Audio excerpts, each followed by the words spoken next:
Thomas Piketty, welcome to the Daily Social Distancing Show. Thanks for inviting me.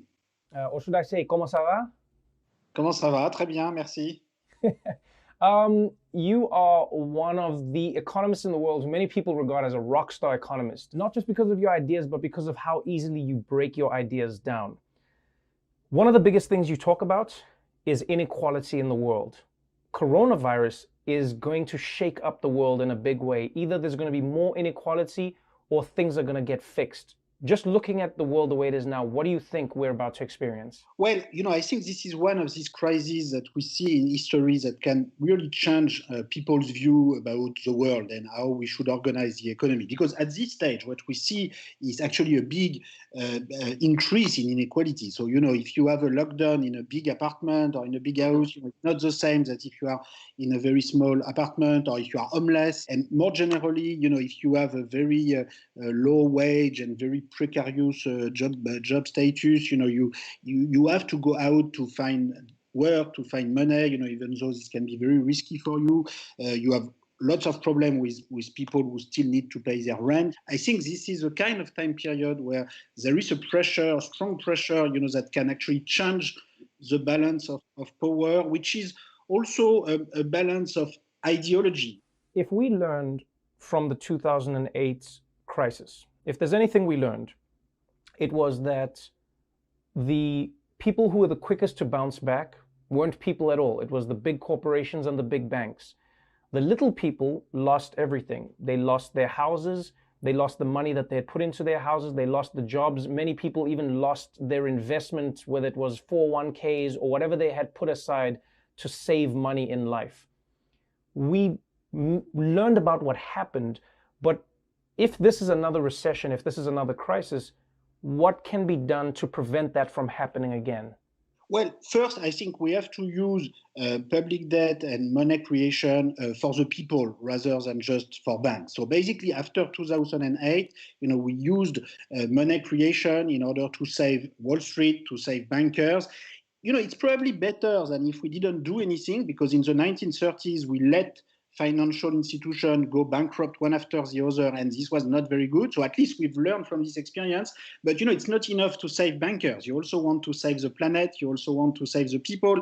And I think with this crisis right now, people are going to be asking for proof that we can also use this power of money creation and the Federal Reserve in order to invest in people, investing in hospitals, investing in public infrastructure, increasing, wages for, healthcare workers and all the, low wage and middle wage people, which we see today, are so necessary for our existence and our societies. In the longer run, of course, we cannot just pay for everything with public debt and money creation. So we'll have to rebalance our tax system. I think we need a wealth tax in the US, because an income tax, is not enough to make the billionaire pay in proportion to their ability to pay. Very often you have billionaire like Warren Buffett who actually said that he was paying a lower income tax rate than his secretary, and this is because many very high wealth billionaires actually have a relatively small income, because most of the income to their wealth is being accumulated in a family holding or corporation. So taxing wealth in itself can make them contribute more in line with their ability to contribute. So the problem is not to punish wealth, it's just to make people contribute, in proportion to their ability to contribute. Now, whenever people bring up that idea, whenever it's Bernie or Elizabeth Warren or anyone for that matter who says we need a wealth tax, we need to look at different ways to tax the wealthiest of the wealthy, the billionaires and the corporations that have endless amounts of money and don't pay any taxes and find loopholes to not pay the taxes. The pushback inevitably becomes that you are discouraging innovation, you're discouraging the creation of wealth, and they say, oh, the money will move elsewhere. So if you were trying to convince a billionaire, or if you were trying to convince a mega corporation to be contributing more and paying their fair share in tax, what would be in it for them? Why would you say to them, as Thomas, this is why you should pay more as a billionaire, this is why you should be paying more as a corporation? Well, what I would say is that in the past 3 decades in America, we've seen a lot more billionaire, but we've seen a lot less growth. And so in the end, the idea that you get prosperity out of inequality just didn't work out. So, of course, you need to pay them well when they are successful, but you don't need to have people have 10 billion, 100 billion, where are we going to stop? So the evidence that we have, again, is that the real source of economic prosperity is a moderate level of inequality, reasonable level of inequality, and education, public health, and relative equality in access to education and health. This is what worked historically. This is the way we got our highest growth rate in history.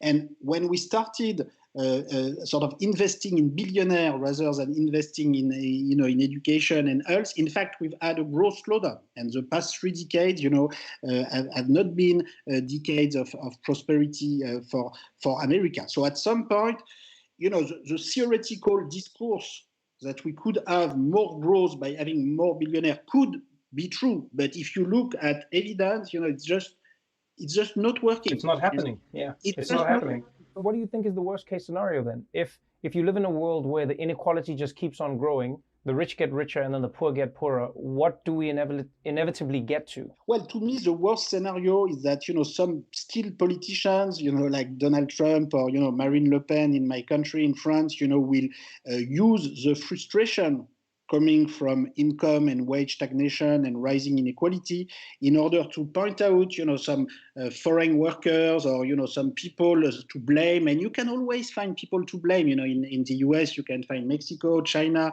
In France, we could find Germany or North African immigrants. You always, it's easy to find people to blame. And this is what really worries me, is that if we don't change the discourse, and if we don't propose another economic model that is more equitable, more sustainable, then in effect, we open the door for all this nationalist discourse. And if you keep telling people that there's only one economic policy and that governments cannot reduce inequality, government cannot do anything about redistribution, taxation, and that the only thing that governments can do is to control borders, then you should not be surprised that 10 or 20 years later, the entire political discussion is going to be about border control and controlling national identities. Right. So I think there can be conflicting effect of this pandemic. On the one hand, this is going to reinforce the legitimacy of hospitals and public services and in a way more equality.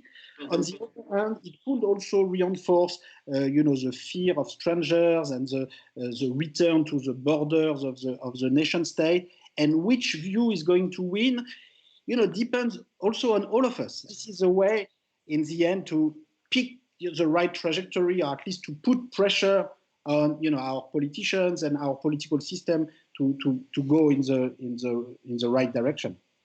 Thomas, thank you so much for taking the time. Good luck in the pandemic, and hopefully we'll see you on the other side. Okay, thank you. Bye-bye. Au revoir.